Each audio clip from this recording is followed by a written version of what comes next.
I'm so tired of this. Every fascist nation started out as a socialist country. The shifting of authoritarianism to only the right wing completely ignores that they always start out as a workers' revolt. Now, to be fair, I understand how one might form that conclusion if they get their history from shitposting memes. Because you're partially right. Fascism is inconceivable in the absence of a mature and expanding socialist left. But that's not because fascists are socialists. It's because fascism is imperialism turned inward, brought on by a crisis of capitalism. All that is required for a fascist movement to come to power is polarization, legislative deadlocking, mass mobilization against internal and external enemies, and complicity by existing elites. Does that sound familiar to you? Fascism is a false working class revolution.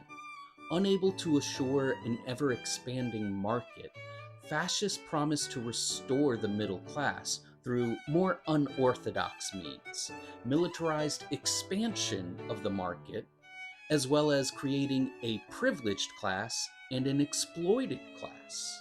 And that exploited enemy class would not have to be Jewish. An American fascism would more likely be anti-black or anti-Islamic.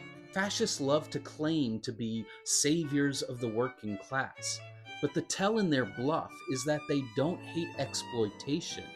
They hate softness. And this is reflected in the fact that the only route to power available to fascists passes through cooperation with conservative elites. Again, does that sound familiar? But inevitably, the workers always find out that it was all a farce to obtain power and solve the crisis of capitalism. As a fascist movement, MAGA was born in reaction to an expanding progressive left. Hence all the misogyny, racism, transphobia, and glorification of trolling the libs. It's correlation versus causation. Yes, socialism is part of the formula for the rise of fascist movements, but that doesn't mean socialists are fascists. So unless you want to argue that America was founded as a socialist country, you might have a hard time explaining why the KKK could be considered the first fascist movement.